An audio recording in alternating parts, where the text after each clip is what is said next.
Mr. President, on January 3rd, there'll be a new Senate sworn in. Members come down this aisle and are sworn in over here by the Vice President of the United States to become members of the United States Senate.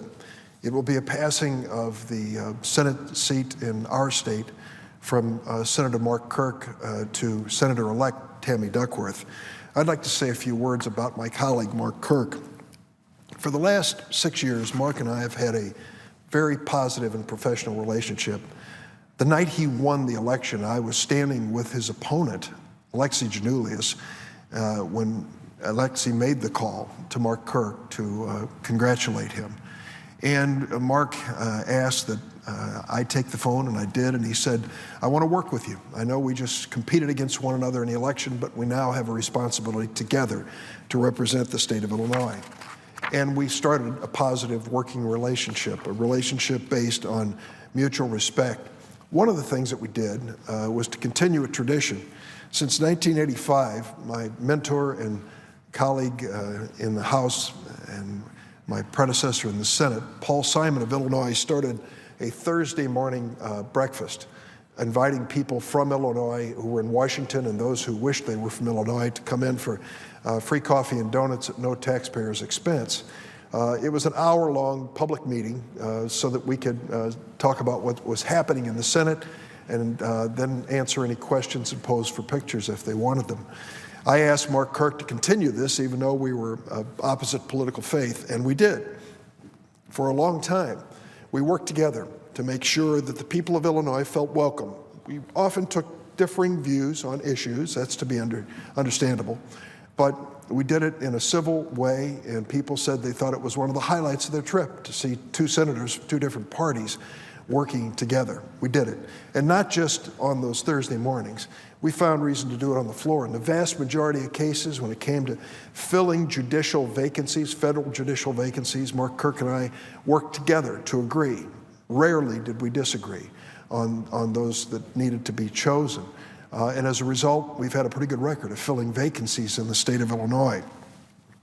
Well, then, of course, it was in 2012 that a disaster struck, and Mark Kirk suffered a stroke.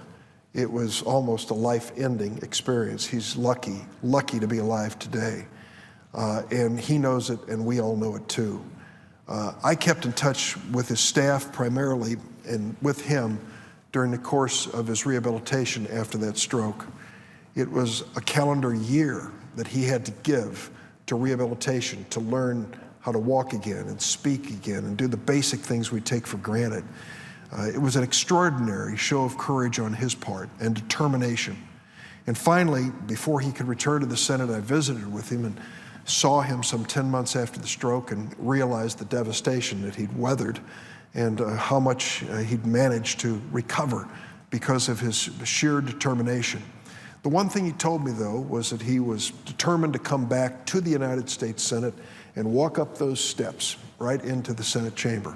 He was working every single day on treadmills and with rehab experts to reach that day when he could get out of a car and walk up those steps. And he asked me if I would ask other senators to join him, especially his close friend Joe Manchin, a Democratic senator from West Virginia. And we did. That day came, and it was an amazing day. He started at the bottom of those steps and worked his way up, all the way into the Senate chamber, to the applause of his colleagues, Democrats and Republicans, all the way up those steps. We realized what an amazing recovery he'd made. Our colleague Tim Johnson from the state of South Dakota had gone through a similar devastating experience, and Mark Kirk said many times when he was about to give up, he thought, Tim Johnson got back to the Senate. I can get back there if I work hard enough. He did just that. He was an exceptional colleague of mine in the Senate. There were a lot of things we agreed on. One of them was Lake Michigan. As a congressman from the 10th Congressional District, which is on the shores of Lake Michigan, he was always committed to that lake. After the election, when the results didn't come out as he'd wished, I sat down with him and said, Mark, what do you want me to do in memory of your commitment to public service? He said, do everything you can to protect Lake Michigan, and I'm going to. I asked his successor, Tammy Duckworth, to join me in that effort, and we will, in his name, in his memory.